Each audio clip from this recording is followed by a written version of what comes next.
Thanks for downloading this episode from Teachers Talk Radio. You can find the full schedule and listen back to all our shows at ttradio.org. Enjoy the podcast. Good evening, everyone, and welcome back to the Twilight Show.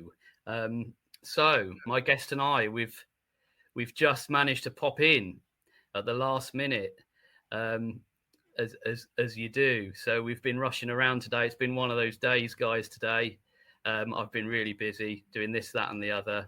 I don't even want to get started. We've got a lot to talk about.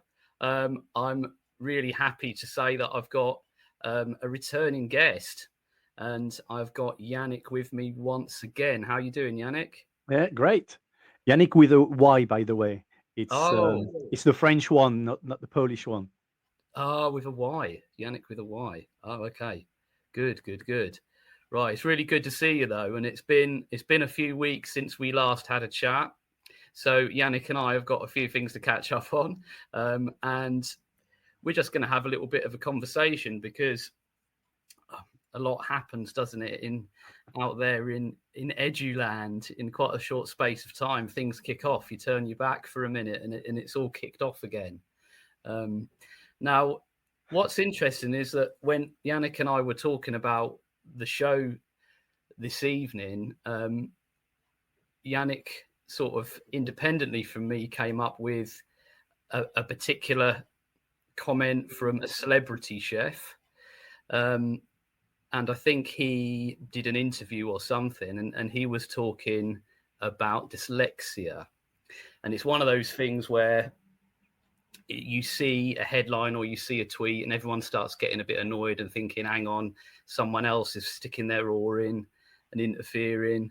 He's already taken away our turkey Twizzlers, and now he's getting involved again. So Yannick and I are going to be talking about that. Also, the other side of that coin, with the social mobility chair. Now, I found this particular article quite interesting because an article was written a week or so ago, just under a week ago, I think. And he was basically saying that school leaders should shut up about helping disadvantaged students in particular with things like buying them meals, washing their clothes, and that sort of thing. And it's one of those situations where, again, you see a headline, and I sometimes wonder whether headlines and people say things to get a bit of attention. So the headline was that we should shut up. But when you actually dig into what he meant, I think it's interesting to look at some of the nuance behind what he was actually saying. So yeah, we're going to get into that in just a minute. So I thought it'd be interesting because I know that Yannick and I have worked a similar time in teaching. Both of us have worked, I should imagine, with plenty of students who would be considered disadvantaged or pupil premium or free school meals, and the names have changed over the years. And I do remember there being a time, I might as well start with that, when I remember having to put on lesson plans, what I was going to do to cater for my pupil premium students. I don't know if you remember that, Yannick, doing similar. Yes, of course. I mean, And it's something. You mean actually in your lesson plan, the lesson plan that you would provide to whoever was observing you, or Yeah, exactly. So if it was one of those situations where you had to dust off the lesson plan because someone was coming in or whatever, I seem to remember that was one of the categories.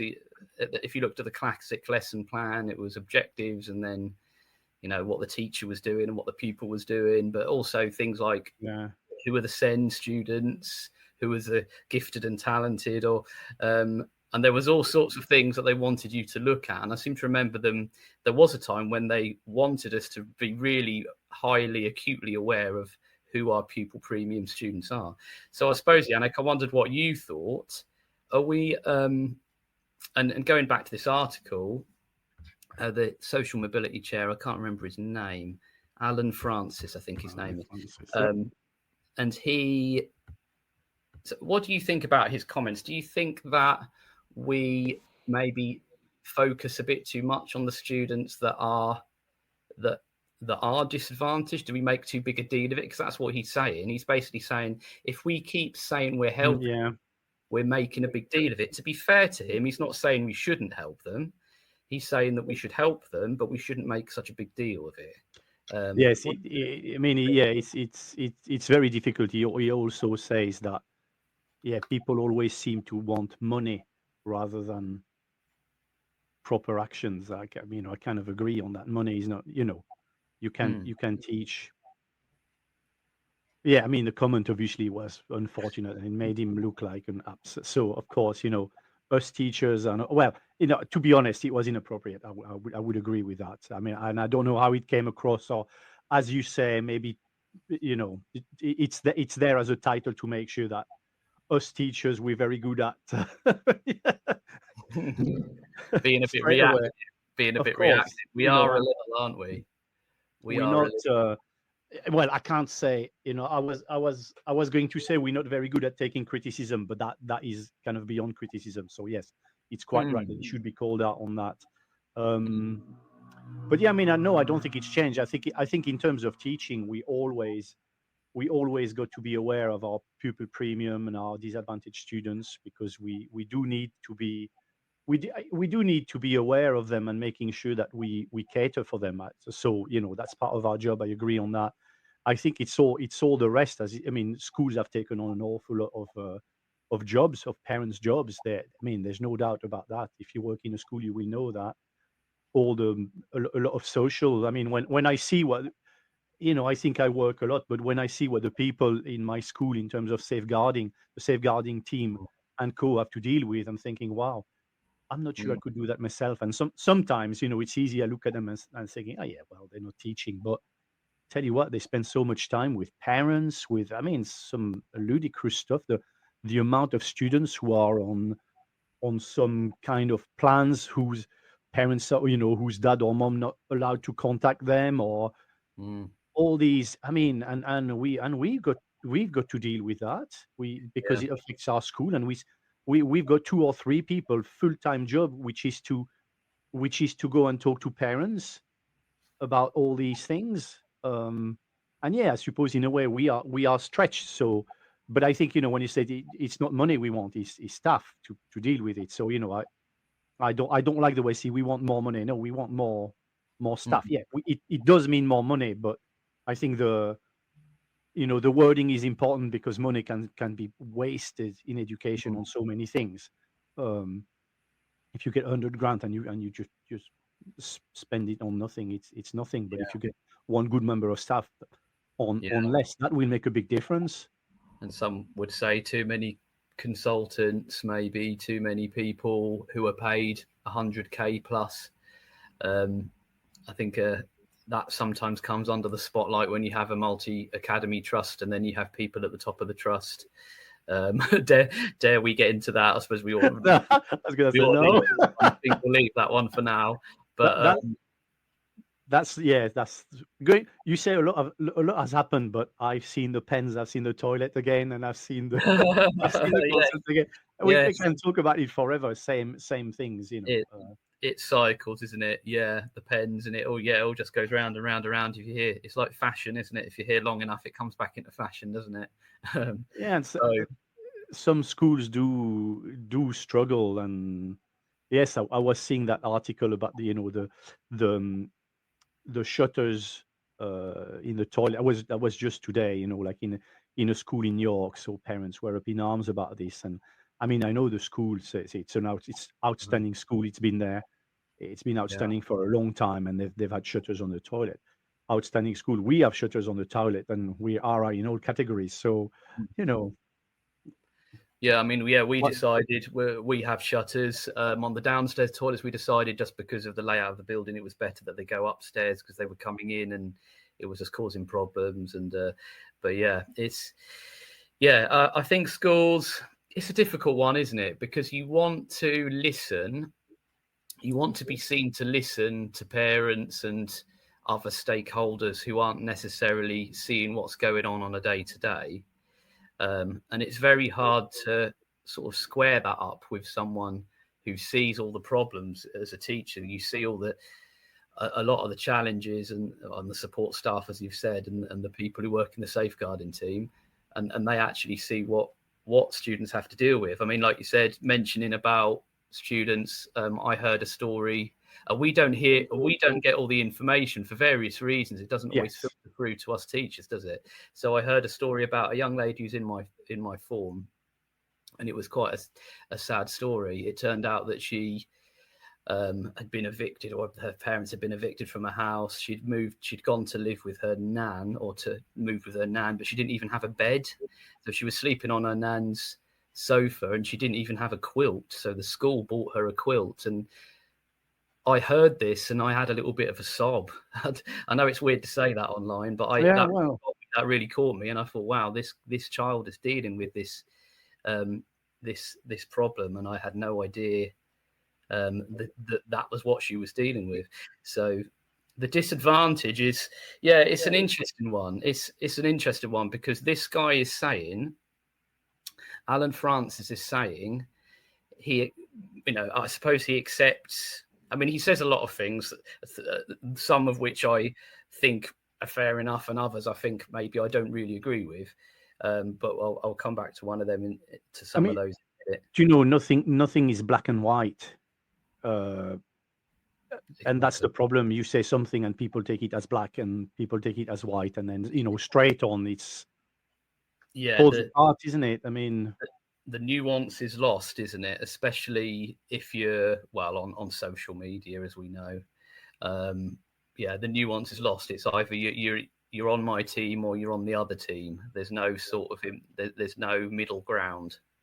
And I do believe that's more online than in real life. In real life, I'm sure some of these people that are on Twitter, you probably work along with them fine, if you know what I mean. Yes. In real life, you've got to make compromise. You can't be black and white. It just doesn't work, does it? I mean, yes, absolutely. Yeah, absolutely. And if you speak to somebody, a lot of the people who you argue with on Twitter, if you got them in a room and sat them down, you'd probably find that you agree on more things than you disagree on. Yeah, I think so.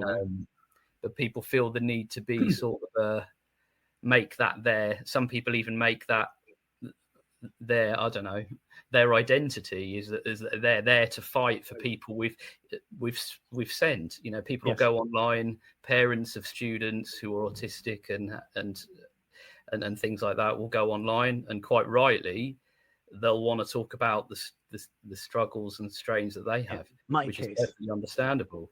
Sorry? Yeah, my case, yes. It's about me, my case, my child. Yeah, exactly. So they take it very personally.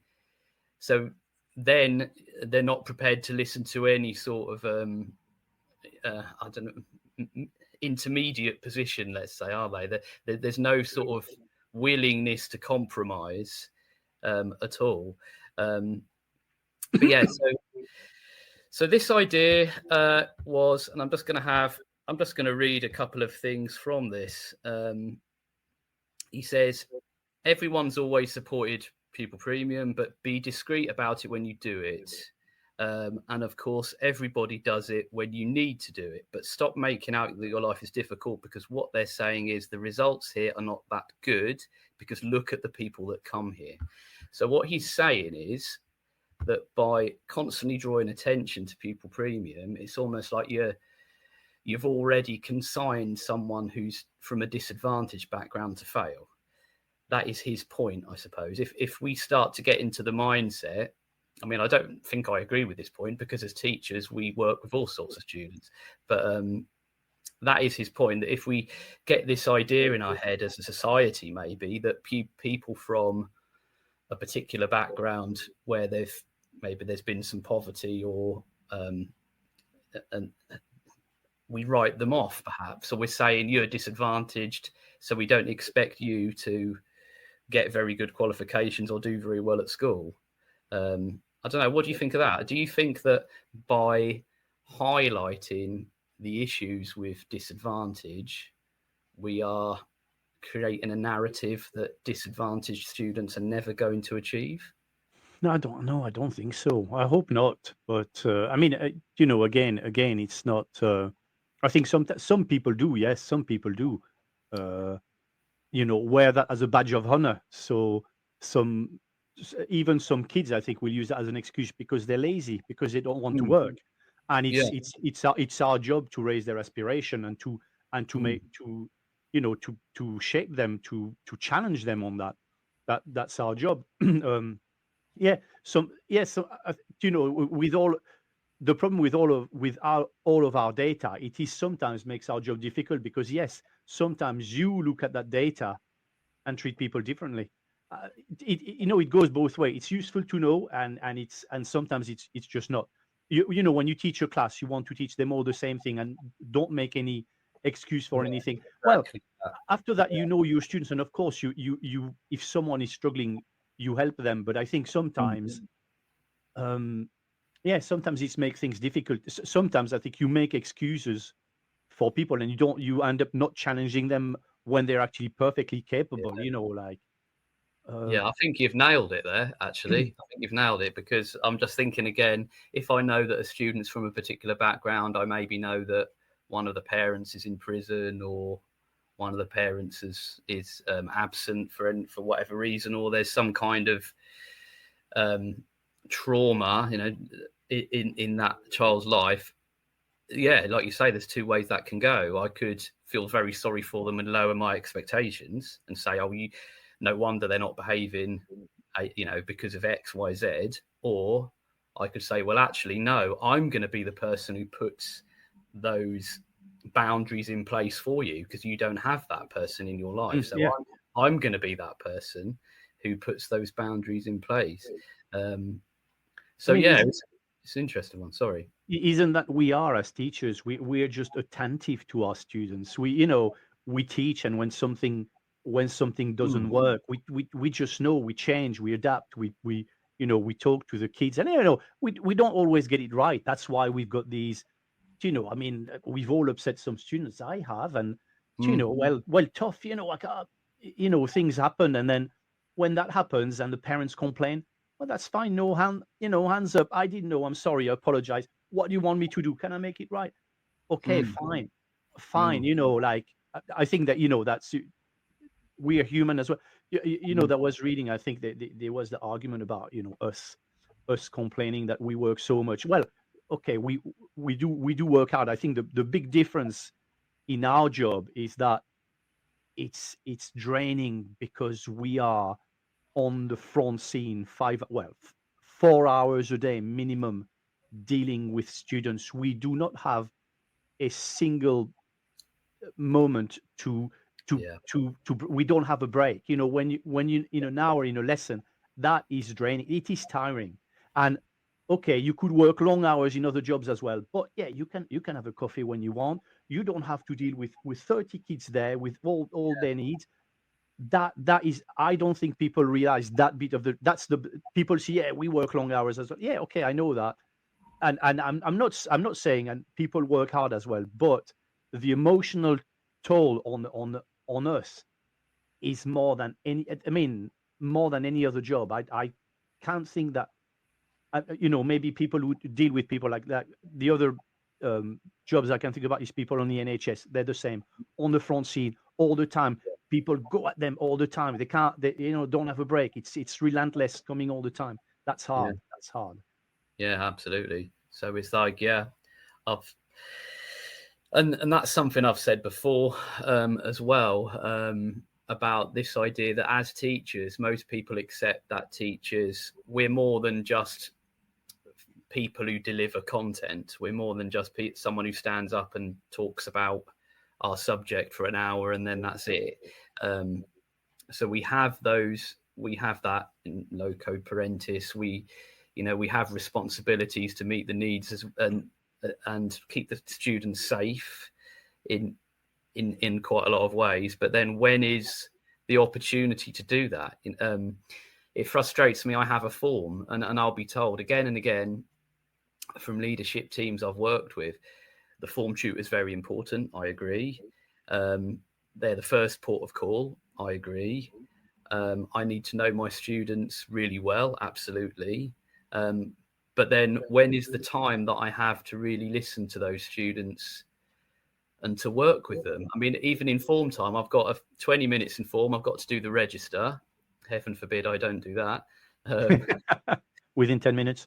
Yeah, don't even get me started. But then I've got 15 minutes with a class of 26, 30 students. And I don't know, it'd be really nice if there was a bit of time built into the day that wasn't high pressure, where it was me and my form, and we could, we had that opportunity to do that. But it seems like, again, and I've talked about it before, I've banged on about it before, people might be fed up of hearing it from me, but every minute is learning. Do now, teach to the bell. I don't know. You wouldn't treat adults like that, so why do we insist on treating students like it? Need a smarter way to teach? Wish your lessons had more impact? Eduflix.com. Stream educational films for teachers and students in or out of the classroom. Keep students engaged. No ads. No distractions. Try it free for 30 days at eduflix.com/try. Use code TTR. Get 50% off all orders made before June 1st. Eduflix.com. This show is brought to you in partnership with John Catt Educational, publishers of professional development books and resources that support great teaching and learning in schools around the world. Don't miss out. Level up your professional development today and visit johncattbookshop.com to explore the full range of titles. Use the code JCTTR2425 for 20% off your order. So it's frustrating. Right, I've just got, before I forget, I'm just going to put up on the screen a code there. Closing the door. You guys watching while Yannick goes and gets the door. A code on the screen there if you'd like to do some professional development by doing a little bit of reading. And it's something, we're going to talk about reading in a minute, and we're going to talk about the problems that people have had with reading. So John Catt Books. So get yourself over to the John Catt website and you can use the code JCTTR2425 and that will get you 20% off some reading material there on the John Catt website. So make sure you check that out. So we are live on TTR. This is the Twilight Show, in case you've joined us recently. And I'm talking to Yannick, and you'll see, hopefully, that we are talking about a few topics. We'll try and stay on topic as best we can, but we're not promising anything. So we've talked a little bit about... Sounds like a well-planned lesson. It is. It's a well-planned lesson. It has been very well planned. Today's been a bit more hectic than I thought. But I just wanted... Yeah, we'll move on to the send thing in a minute, because I do want to start talking about, Jamie Oliver it is, who is the celebrity chef who's been talking about, and again, he's upset some teachers as well, hasn't he?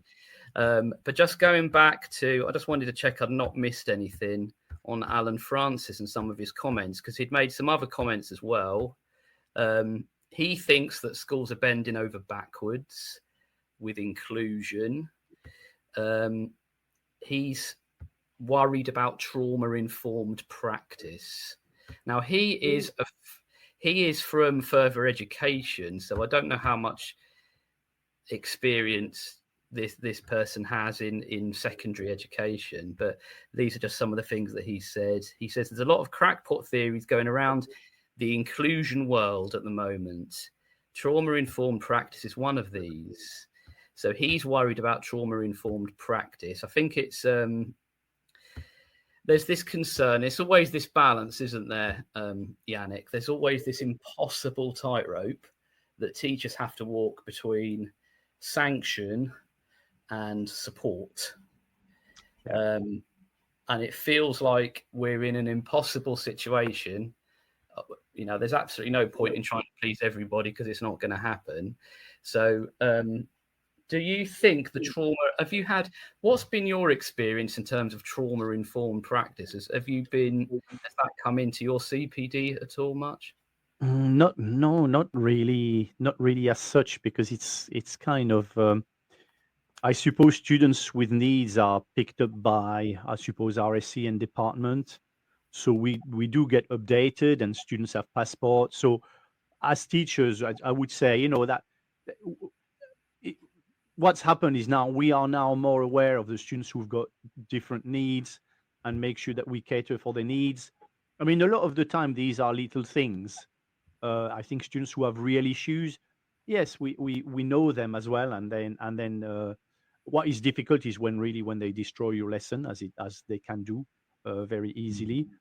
And then maybe the question is that should they be in shouldn't be in mainstream education if they've got so many issues. At the same time, yeah, well, it's good that we try to include them. And again, it's quite interesting in schools that are quite strict, maybe seem to manage these students better than those who have no rules. But you will find that actually, I think on individual levels as well. So, I tend to be someone who's quite strict. So, the students will come quietly, and then and then some of the students I see in other contexts, they're just awful, and they're not like that with me because I manage them by having strict, having expectations. It's not easy. I've worked at it as well. It hasn't just come naturally. But so yes, I think there is that. The same student can play up someone and just be fine with others. Yeah. And it also means that when people in my classroom, if it's quiet, I've got the time to deal with everything, and it does feel like that. When a class is quiet, you just can't do everything. So you don't never have to shout. Never. If someone needs a pen, they just wait a second, they get it, and I'm never in a rush. Whereas sometimes when I observe people, it's mayhem. The kids are straight at the teacher at the start of lesson, and then and it's lost. And so yeah, I think that's really interesting what you're saying there. I think I've in the past, if I'm honest, not been as strict as I need to be. And it's something that I work on. And I found that when I do it over time, it does pay off. And this idea that you can you can soften boundaries. This is the thing that frustrates me, because you hear people say stuff like, why are you sweating the small stuff? Because that's just stressing the students out. And I always think, if only I could sit in a room with that person for a while and make them realize that little things really make such a big difference in a classroom. And understanding that, we occasionally get parents who don't always agree with what we say, let's say. And then it would be like, you're picking on my young man because he's done this. All he's done is screwed up a bit of paper and thrown it at someone. That's all he's done. Or all he's done is made a silly noise or something like that. And what I don't think everybody realizes is all those little low-level things are catastrophic for learning. Absolutely catastrophic. And there's a comment come in, which I'll have a look at in a minute. And that's the part that worries me, is that these people don't really seem to have much sort of an understanding of what it is we're achieving and why we're doing what we're doing. And yeah, so sorry, I got a bit distracted, but I just wanted to read this comment because it's interesting. So we've had a comment. Unfortunately, sometimes a glass ceiling is placed above students with labels, and I was going to put that back up. And this often inhibits their attainment. This could be as a result of the teacher's low expectations or students' lack of confidence.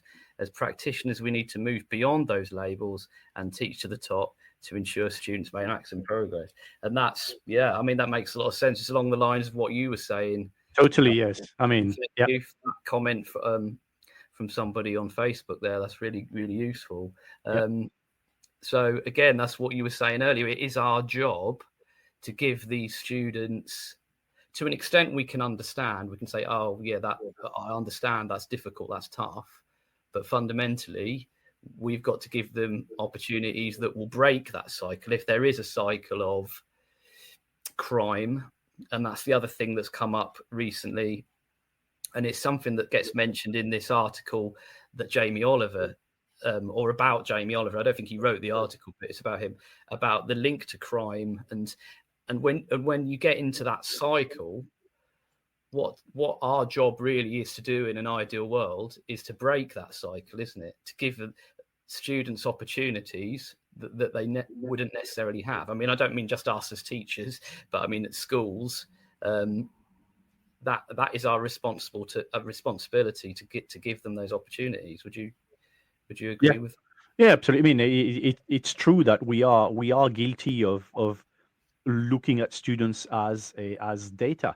That's our system, unfortunately, and yes, we are highly accountable for our students' results, which is the big issue, and I think that does sometimes prevent us from helping the students like that. That have a glass ceiling because they've got a target of 5, and you think, okay, target of 5, stay here, play it safe. Let's make sure we keep them in their place. I totally agree on that. I don't necessarily think it's the teacher's low expectations. It could be student lack of confidence. Yes, certainly, because their grade is decided by something. I mean, my son was like that. I suppose to an extent, his SAT scores went great for whatever reason. Now he's a high achiever, and yes, he was put in a bottom set in English in year 7. Of course, being a teacher, I wasn't too happy with that. So he emailed I emailed the teacher, and then I didn't quite know what to do because I didn't want to be that parent as well, which obviously I was. My son.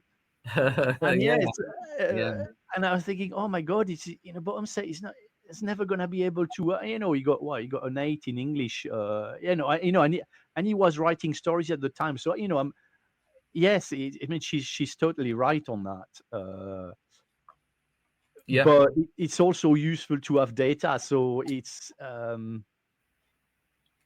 suppose it's like it's like the whole Ofsted inspection. Is it necessary to have a judgment attached to your school? No, I think it's very damaging to me. But at the same time, is it useful for actually to improve things? So yes and no. It's I wish I had the answer to that. To all these things. Well, you see, that's the problem. Is like when you don't have the answers, then you appear as not confident, and people aren't interested. People rather have people confident in their mistakes rather than people. I mean, this is the usual people who doubt are just not great leaders, are they? Yeah. I mean, well, that's what people think, but I think it makes more sense to be honest if you don't have a solution. Otherwise, you end up being called what some people would say snake oil salesman, wouldn't you? Someone who wants to go with a problem, and make a problem more than it is because they're going to benefit from the problem that they've created. True, but as a leader of a school, you do need to make decisions, and you will make people unhappy, and then after that you decide as a teacher, can I work with that or can I not? But it's true that with the maths, it's become very difficult. I've got quite a few friends who are, if they apply for a job, they're looking if the school is part of a maths first of all, because they've had such bad experience. We've all had some terrible experiences with these, especially as you get older and you're kind of more confident in what you want to do, what works, and at some point, can you take that amount of, like 25-year-old telling you how to teach and coming up with some great ideas that that you experienced in the 80s, and you think, well, this is the thing. It's it's important to be open-minded, but at the same time, you do. And I've been talking about this today. or was it yesterday? I can't remember, when I put a tweet out about people who've been in the business for 25 years and the feeling that you've never quite lived up to what people want. I don't know. It's a funny one. Yes. I don't always feel like I'm trusted in terms of that, and it's an interesting one. You'd think, I was trying to sort of equate that. We might be going a bit off topic, but I was trying to equate that with other professions. If you're a plumber and for example, and you're very highly regarded and you're 25 years of experience, people are people going to be checking and saying, no, actually you shouldn't do it like this, or no, you need to do more of this, or maybe they do. I don't know.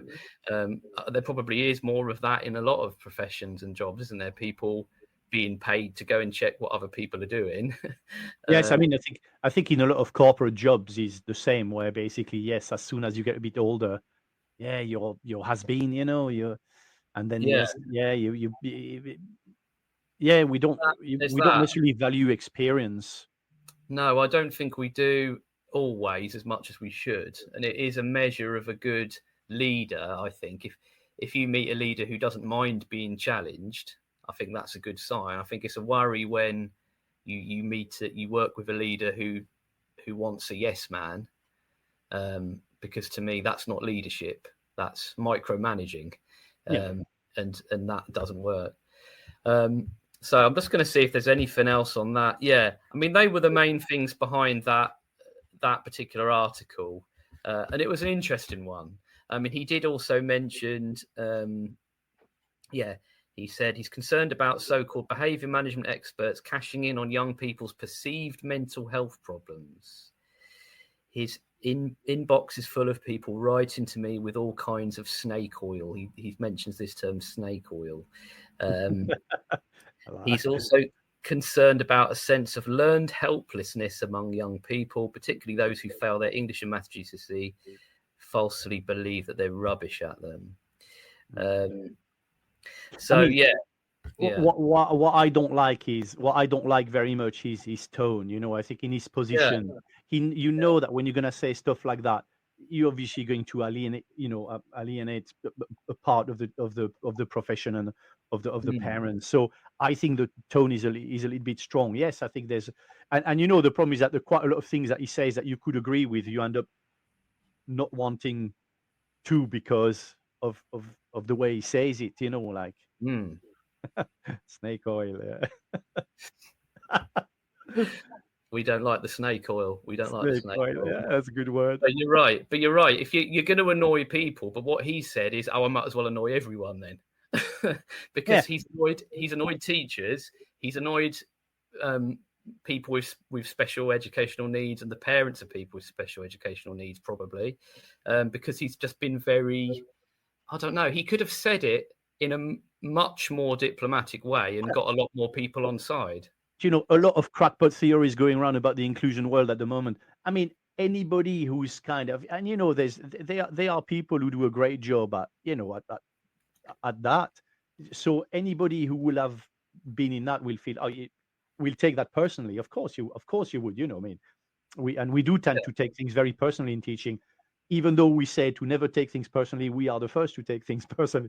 Yeah. I'm telling that to all my team, but trust me that I'm the first to take things personally when something is said. We really do, don't we? Easy to say though. Easy to say to other people. All these things, I say them to everybody. I don't take things personally. Like, and next thing out, well. But yeah, it's not great. Like. No, it's, you pick your words very carefully, and it's when, I suppose the irony of it is, whenever I speak to students, my brain is always ahead of my mouth. Well, usually. Does that sound like I'm showing off? So, yeah. Well, it's not always. I can't say always is, but my point is, you're just very careful with language, aren't you? Yeah. So if we're being very careful with language, and then we've got to listen to someone who wants to throw these tropes around, then I don't know if that's a great thing. That is another thing that is draining, isn't it? Like 4 hours a day watching what you're saying, how you say, all the time. Absolutely. Yeah, and then eventually you need some kind of sort of outlet to that. Just go in the garden and shout into the field or something, or scream into your pillow or something like that. Yes, Yeah. they are. But you're right. I mean, as teachers are, we've got to be tough in the classroom, and we are a little bit sensitive, I suppose, are we? Let's be honest. I mean,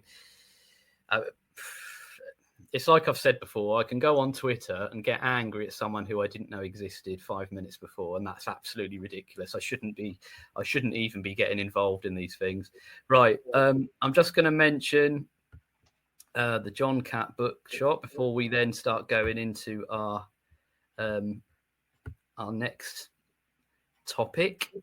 And I'm just trying to find some information on the screen for that, because as you may know, we are on Teachers Talk Radio and we are sponsored by John Catt Books.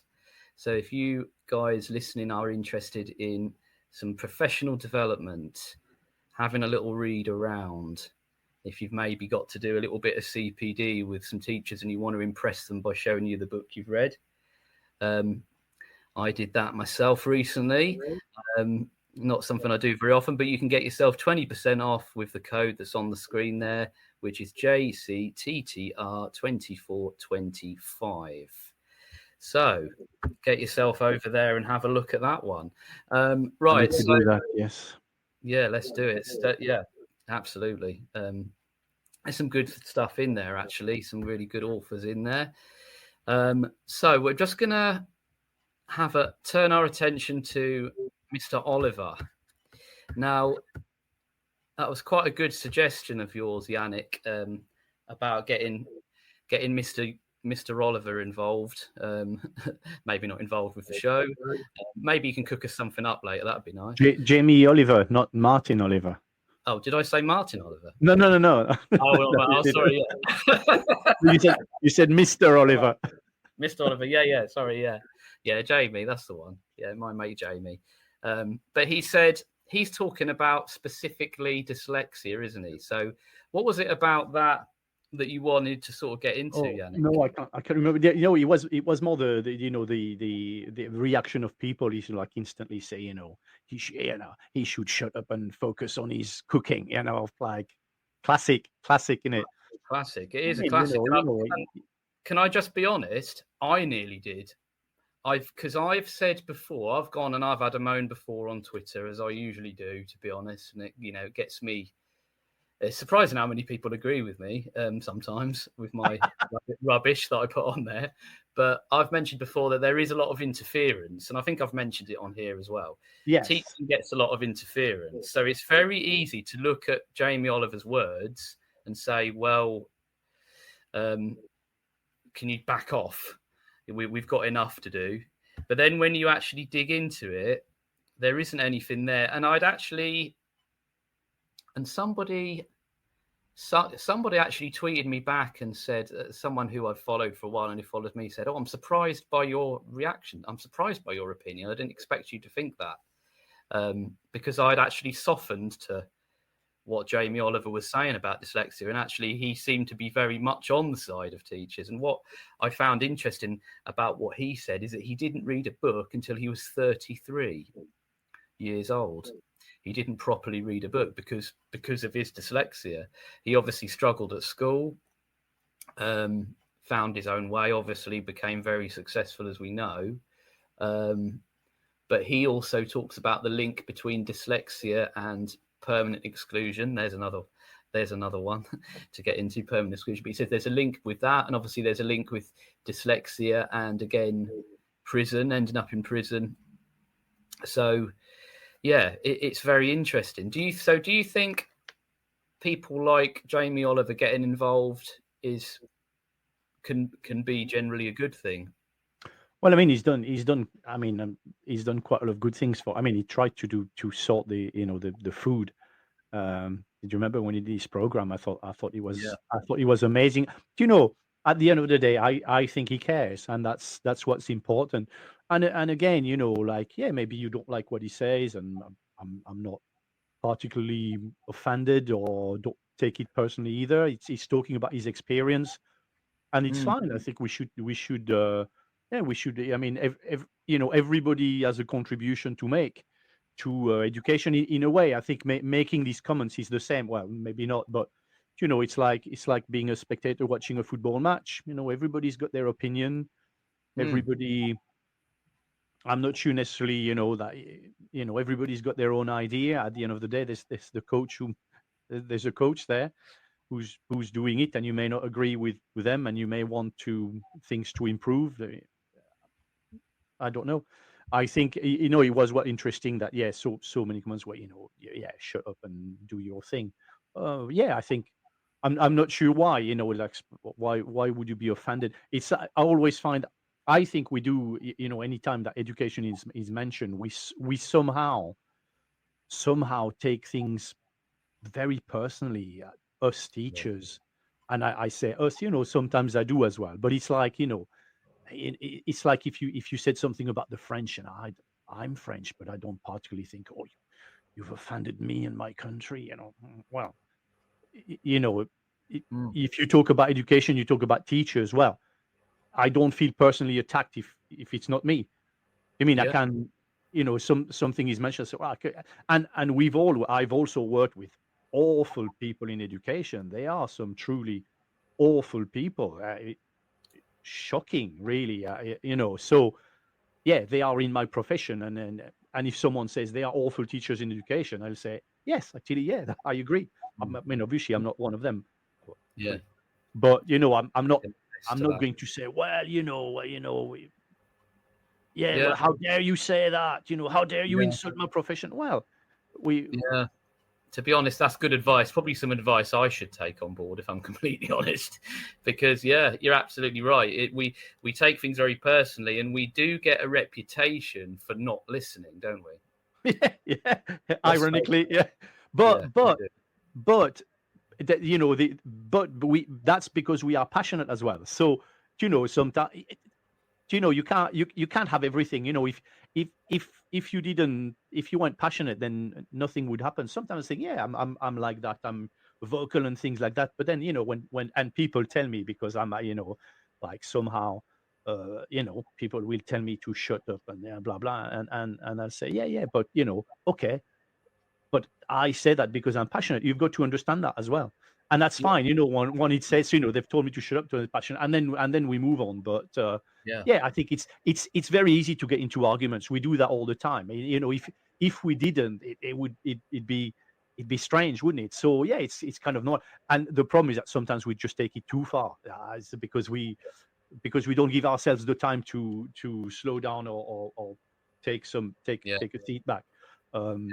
And that's where the bit is dangerous, when you break the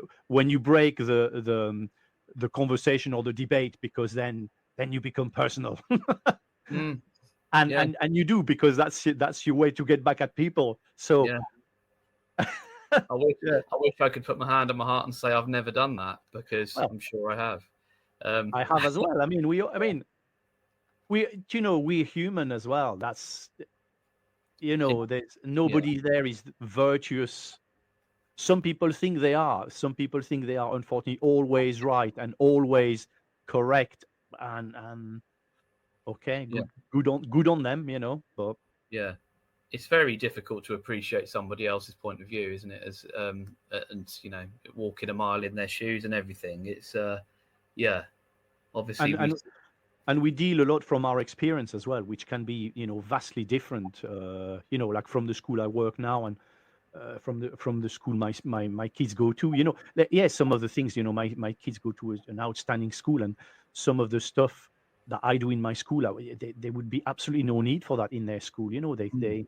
That as well, people don't realize that. So we've got to deal differently depending on the school.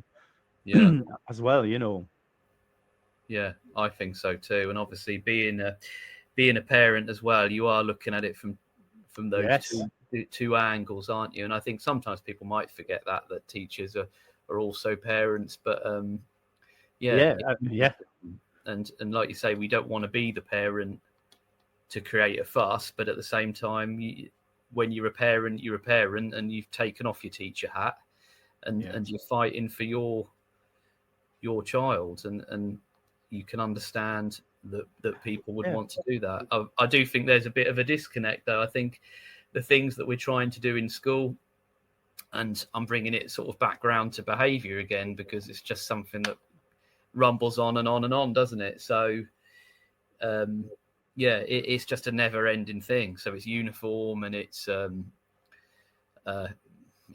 zero tolerance things, and it's, people are saying that we shouldn't be focused on those little things, but we can see the bigger picture. Our head teacher will say the first step towards being smart is looking smart. And I don't think I can really argue with that, to be honest. But it's not, it's something that a lot of people want to really argue strongly against. And I suppose that's what frustrates me is I think you want to argue about this, but have you not seen this? What's going on over here? There's a much bigger problem over here. You're worrying about letting somebody wear black trainers, and actually I've got a class full of people who are failing. And it's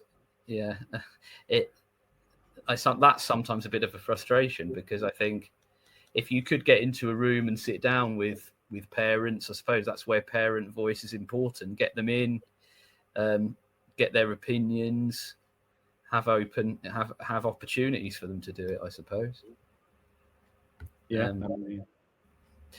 So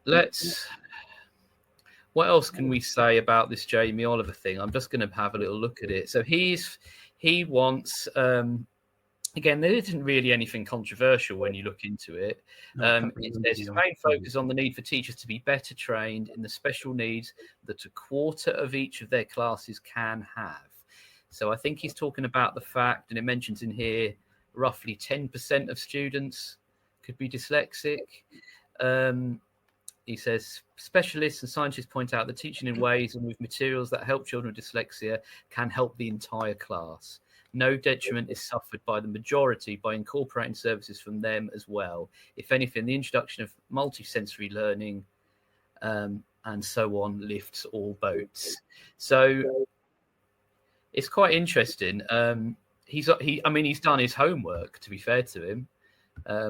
He's not just it's not just throwaway comments. He seems to have had a look into the issues that are there. He talks about the problems of funding in schools and the fact that he knows that that's a problem. He's certainly not blaming teachers.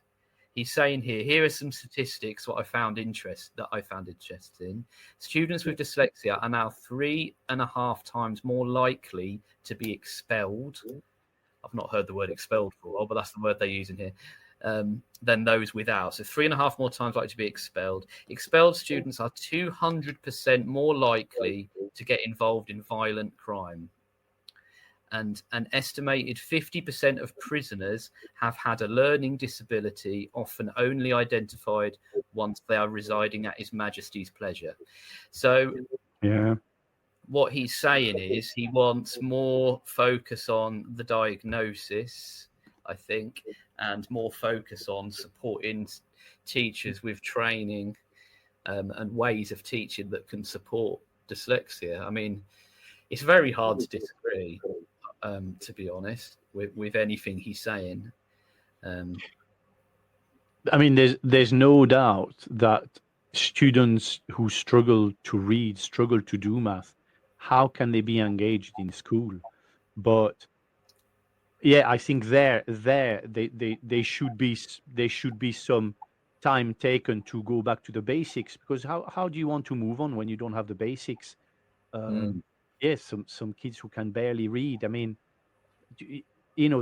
some of the last year when I was doing some support with some students, they couldn't understand the math questions. They couldn't read them. GCSE, they're doing GCSE. They can't even read the questions. I mean, what have we done wrong? What have we done for these kids for the past 2-3 years? Need a smarter way to teach? Wish your lessons had more impact? Eduflix.com. Stream educational films for teachers and students in or out of the classroom. Keep students engaged. No ads. No distractions. Try it free for 30 days at eduflix.com/try. Use code TTR. Get 50% off all orders made before June 1st. eduflix.com. This show is brought to you in partnership with John Catt Educational, publishers of professional development books and resources that support great teaching and learning in schools around the world. Don't miss out. Level up your professional development today and visit johncattbookshop.com to explore the full range of titles. Use the code JCTTR2425 for 20% off your order. Being dragged along in classes where they haven't got a clue what's going on. So yeah, they become disengaged, they mess about. I mean, of course, yeah, I do believe that doesn't help them outside of lessons as well. I mean, the link between, dyslexia and exclusion or prison, I think, it's the usual, causation on, is it really the reason? It can't be the only reason, but yeah, I mean, he's right. I mean, I'm very bad at. I mean, I don't know much about dyslexia, and I know I teach dyslexic kids, and I don't know much about dyslexia. And the other day there was a girl who said, I want to do languages at GCSE, but I'm dyslexic, and I was like, so. I said, well, can I learn a language? And I just said, well, yes, yeah, of course. I mean, why not? And I said, I'll be honest, I just don't know enough. But there's a lot of people who are dyslexic who are doing incredibly well.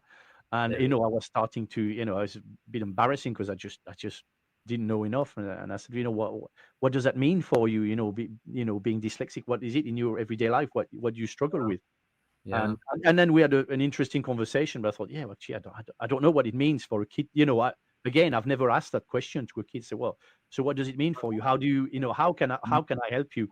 I've got, a couple of, student passport, do this, do that. But really, that's what I read, and I'm doing this without necessarily thinking about it, other than ticking my box. Oh, look what I do for him. Oh, he's got yellow paper. Yeah, I'm such a great teacher. Oh, he's got an overlay here. Oh, yeah. He's got special worksheet for him. Yeah. I've asked him an extra question. Did you notice? I'm such a great teacher. Catering for all the needs in my... You're all singing, all dancing. Oh, there you are. Tick all the boxes. You're ticking all the boxes there. And it is a problem. And sometimes, we don't have time. So, we do. Yeah. It's hard, isn't it? And there, yes, in that there could be more. But there are more people in schools and less.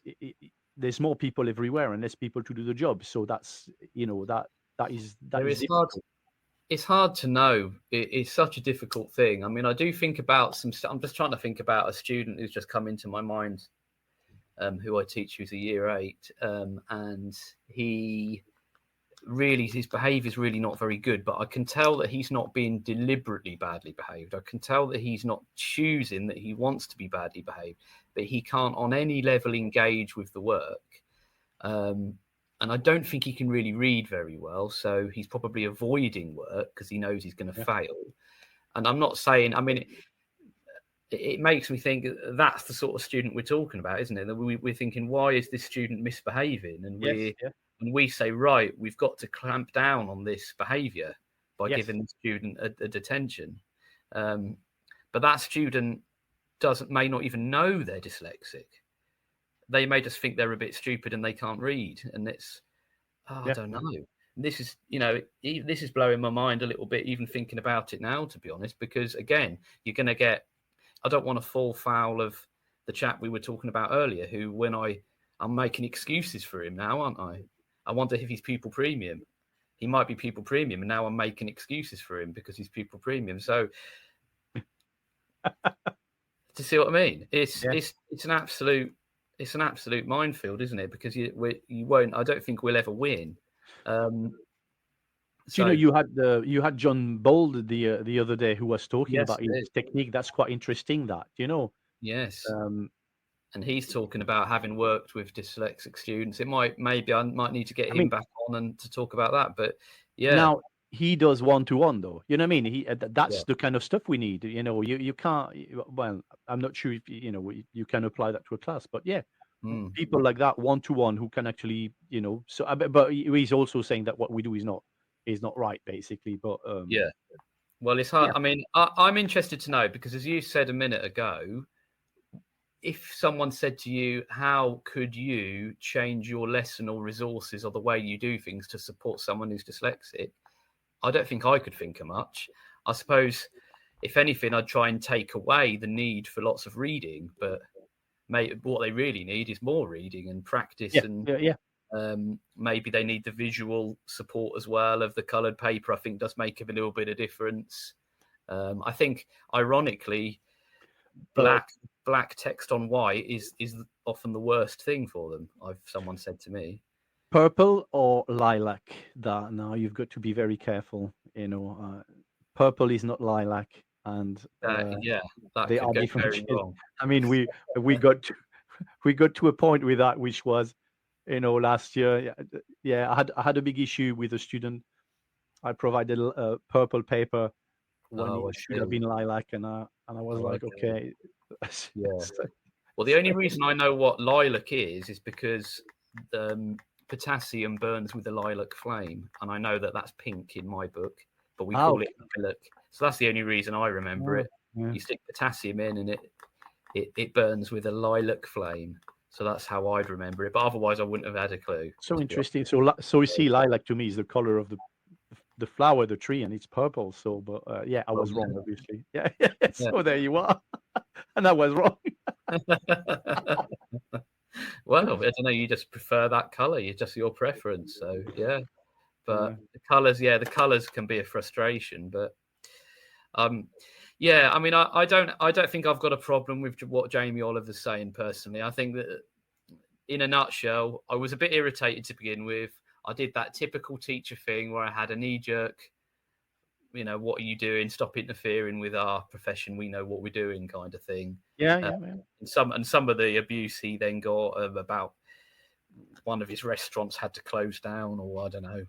There you are. I don't know. Someone saw some mold on the cheese. I don't know. And then all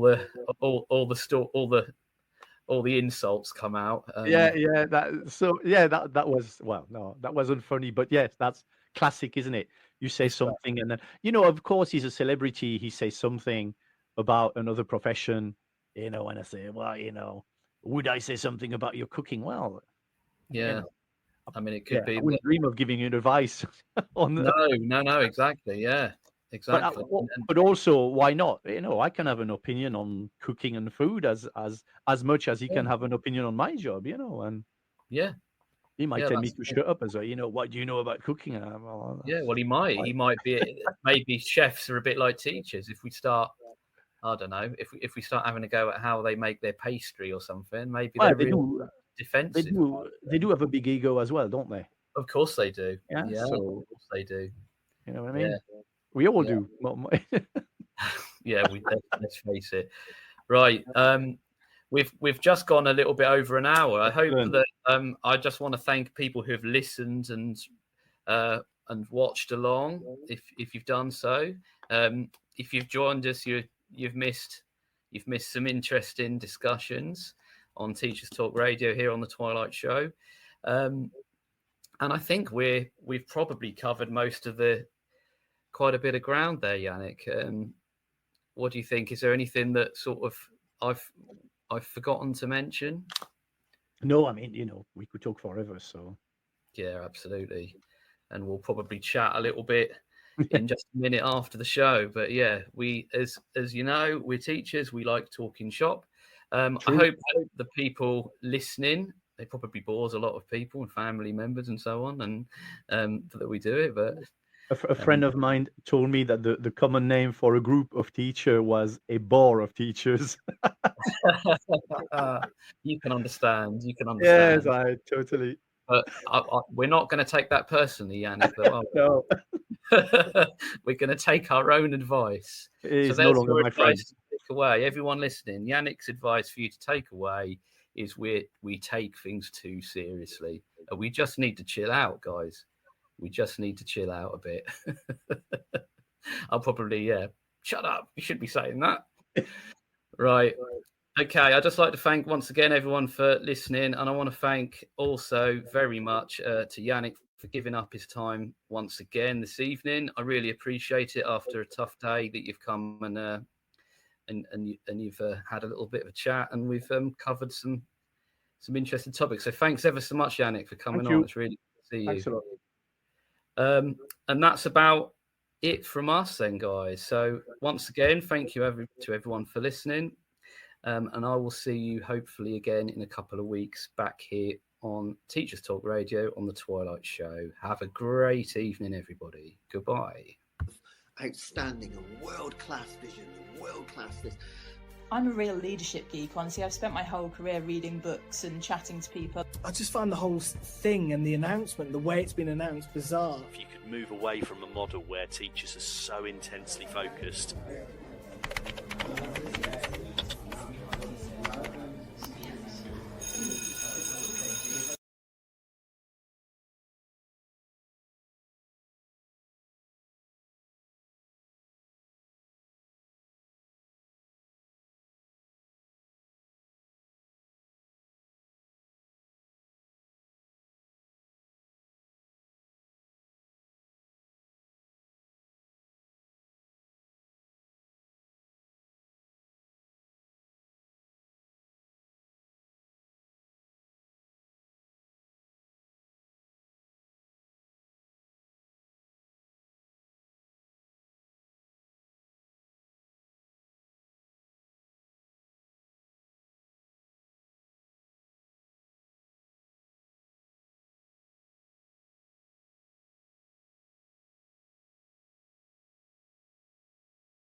You've been listening to Teachers Talk Radio.